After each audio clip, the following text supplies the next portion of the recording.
Breaking news program kyaddaaki emaze n'efuluma.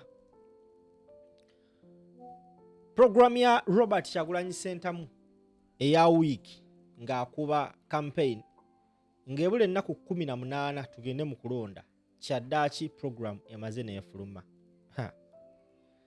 Ndoba ne bannamasaka kabatumanyire kabatunyampire bannamasaka.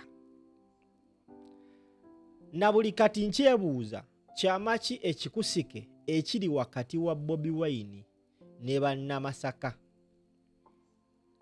Wallahi nkyakyebuuza. Oluvannyuma lw'okugenda mu kibuga kya Masaka n'ebitundu bya Greater Masaka ebyenjawulo, finally azzeemu n'afulumya program endala.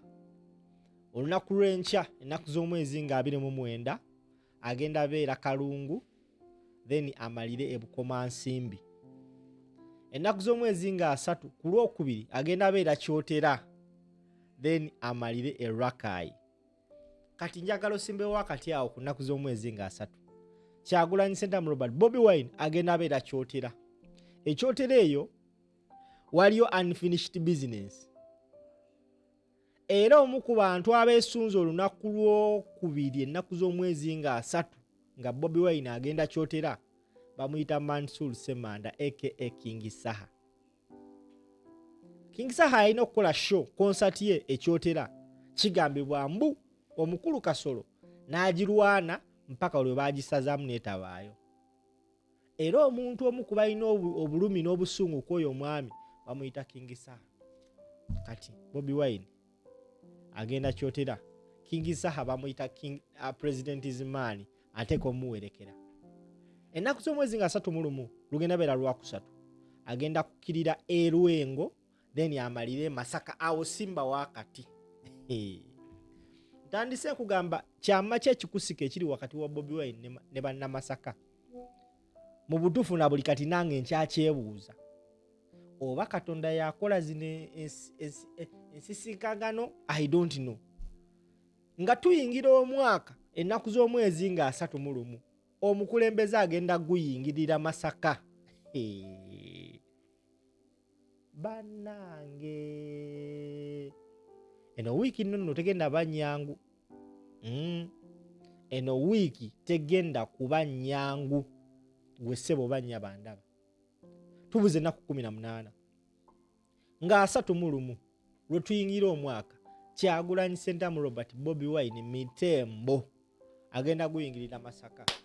Bannamasaka bansindise mbagambe mwenna gwe bazaale Masaka, eyawasa e Masaka, eyafumbirwa e Masaka, gwe baziika e Masaka, eyagula ettaka e Masaka, omwaka tuguyingirira mu Masaka. Masaka nkiwa kyekimu ku bifo ebigenda osinga okubaamu abantu kwolwo olunaku. Era wabula n'akasajja kabalina simanyi we bagenda kukola kintu kino. Simanyi gavumenti wegenda kukola nsonga no because omwaka agenda gumukwatiddeyo. Paniki kati ebakutte. Omwaka Kyagulanyi aguyingirira Masaka. Okategedde? Njagala okaddemu gamba mu comment section omwaka aguyingirira Masaka. Obi wano no si mwana nzalo ye Masaka, naye ayina engeri gyagwa mu nsonga z'e Masaka n'azifiitingamu ne zimuwambala n'azinyumiramu. Kati ennaku z'omwezi nga 3 nga tuyingira omwaka agenda kubeera Masaka. Ennaku z'omwezi nga 1 lugenda beera Lwakuna tayinaako lwale. Naye jjukira aba yasuzeewa Masaka. Trust me, walina okubaayo okusaba. Musuubira omulabako ku ekereziya emu. And trust me, suubira okulaba ku nkuyanja n'enkuyanja y'abantu nga balaba ku mukulembeze waabwe. Okategedde? Kati nze nkusomera nti ebigenda obbeera oyinza olowooza nti ndi musamize naye nze mbiraba. So nga 1 lugenda beera Lwakuna tayinaayo lwale. Olwo olumu lubeera lunaku lukulu era abantu bagenda ne basaba olunaku olusooka mu mwaka. Omuntu omu yagamba Kyagulanyi alabika ayina abantu mu gavumenti eno because these days is rallies, they are scheduled by the Electoral Commission. Byatandika way back Kyagulanyi Ssentamu Robert Bobi Wine lwe baafuna ekibiina kya National Unity Platform ne kibeera gazetted ne bakonamu stamp aba Electoral Commission nga Museveni tamanyi, yagenda omanya nga it is too late, era abakikola baagobwa ku mulimu.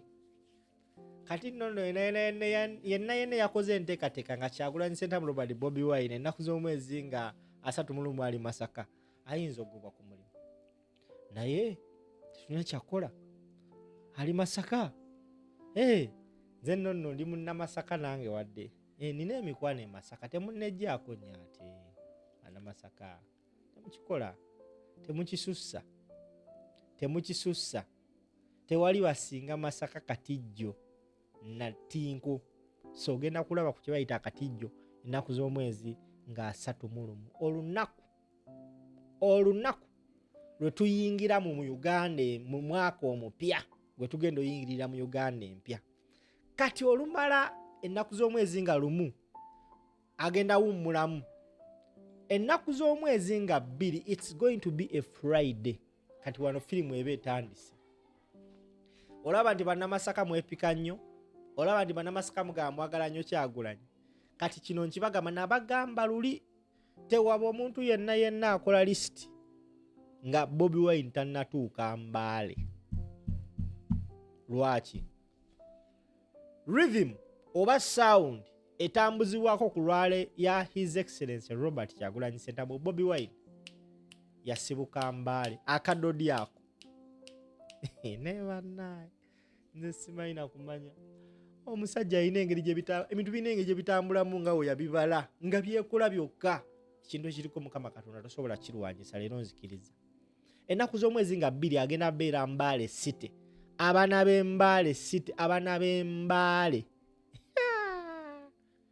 Whoa. The last time we yali Mbale mu campaigns, I will never forget that day. Olunaku lwe sigenda dwerabira lwe baakuba akacupa katiya gasi mu mmotoka ye. Olunaku lwe nakakasa nti Kyagulanyi Ssentamu Robert Bobi Wine ayagalwa. Abaana baasitula Bobi Wine mu mmotoka okumuddusamu emmoloko mute, baamuswitching. Omanyi nga President wa America we bagenda omukolako ataaka ne bamuswitchinga. Ngenda noonya ka video yako nkoleyo video emu mbalage. Ngenda kubanyumiza olugendo lwa Bobi Wine Embale mu rally ezaggwa 2021. Kati nno this time round Adayo. The other time baali balina okuba tiya gas nga bagamba COVID-19. Now today agenda kulabisa more and more. Okulabisa ku mwakalaba kutono agenda kuddamu abalabise abamulise nga 2 Friday eno agenda beera Mbale, nga 3 agende Bududa akomewo Mbale district, nga 2 Mbale City, nga 3 Bududa, then Mbale district. Then ennaku z'omwezi nga 4 it's going to be a Sunday agenda beera Sironko, then Bulambuli. Program ya wiki bwatu bagiwunzise. Naye mulimu ennaku 2 zenjagalo seeko nnyo essira, rather 3. Okutandika ennaku z'omwezi nga 31, nga 1, nga 2 ezennaku mugenda kakasa akaliro. Jolo Quality Properties bakakensa mu byamataka ku kakadde kamu n'ekitundu osobola okwefunira poloti gw'omubuka eyezimba omwaka n'oguyingira nga oli mu masanyu. Bampita simple tamuza video.